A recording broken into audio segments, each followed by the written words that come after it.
El régimen de Venezuela, ahora liderado por Delcy Rodríguez, recibió $300 millones de Estados Unidos provenientes de la venta de petróleo.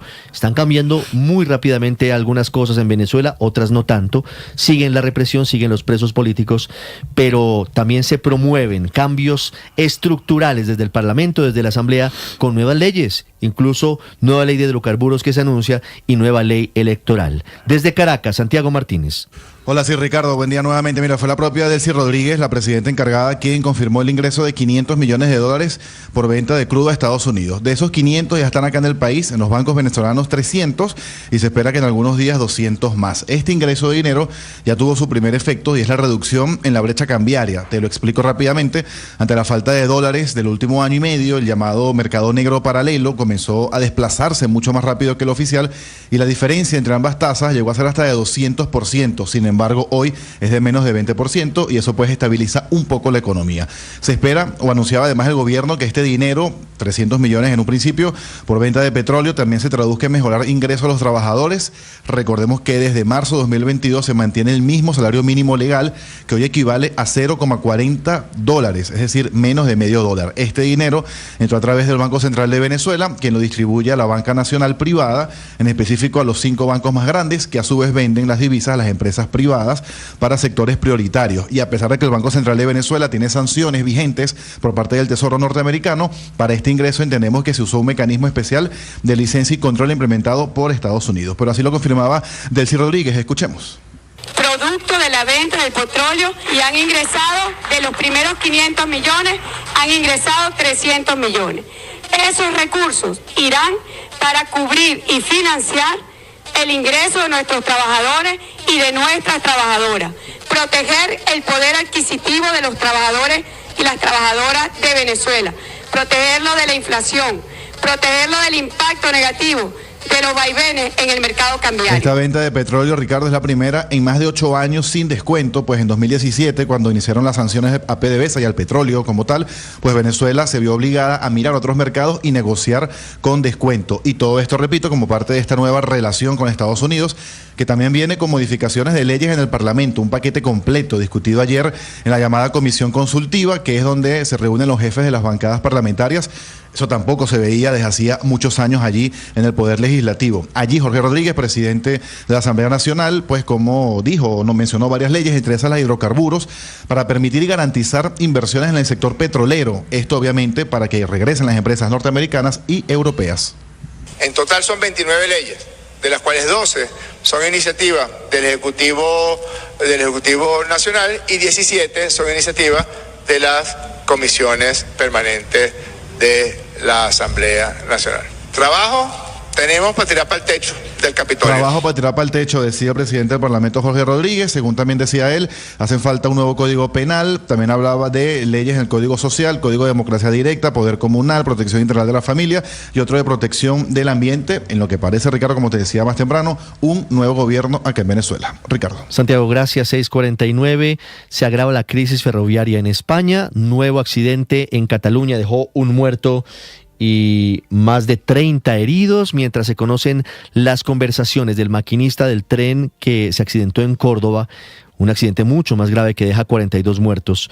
El hombre, en medio de la conmoción todavía, en una primera parte de la llamada, no se había enterado de la magnitud de la tragedia, en una comunicación con la estación central de trenes en Atocha, en Madrid. Enrique Rodríguez.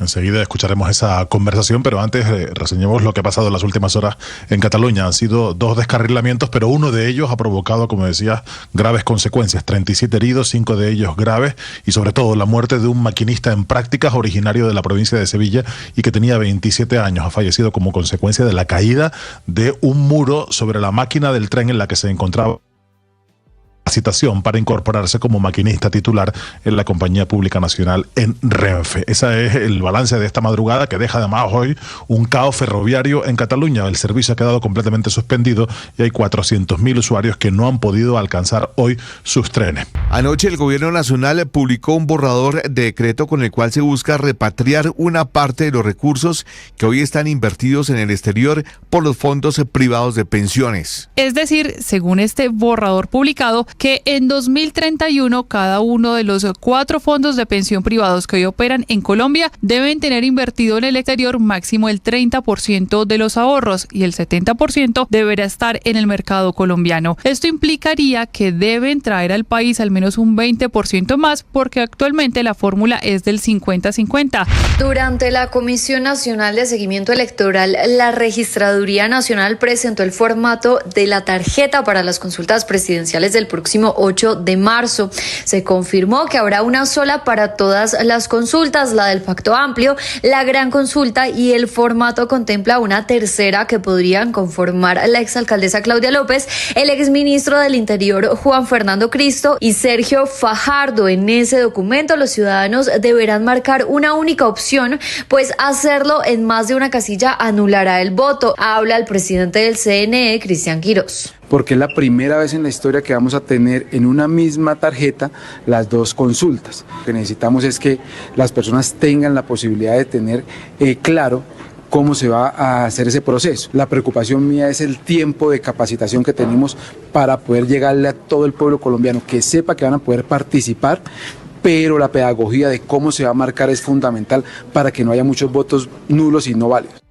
La exalcaldesa de Bogotá, Claudia López, busca que el próximo 3 de marzo haya una tercera consulta en la que estén personas como Juan Fernando Cristo, Mauricio Armitage y Sergio Fajardo. La mayoría de los colombianos estamos buscando una alternativa a ese odio, esa peleadera, ese saboteo. Eso necesita una tercera consulta. He invitado a esa propuesta a Juan Fernando Cristo, a Mauricio Armitage y a Sergio Fajardo.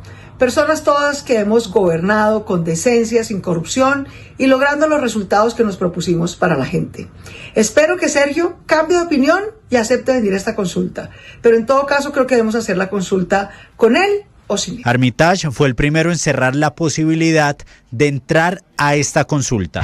Alfredo Acosta Zapata fue designado como nuevo ministro de la Igualdad en reemplazo de Juan Carlos Florián. Carece de experiencia en el sector público, aunque acumula 14 años de trabajo en la Organización Nacional Indígena de Colombia. La representante de la Cámara, Catherine Miranda. El señor Alfredo Acosta acredita en materia de formación académica únicamente el bachillerato. Es toda su formación, no tiene estudios técnicos, no tiene estudios tecnológicos. Las víctimas de la extinta guerrilla de las FARC exigieron a la JEP una intervención, señalando que los compromisos de reparación asumidos por los excombatientes no se han materializado y que el proceso ha priorizado la financiación de los responsables.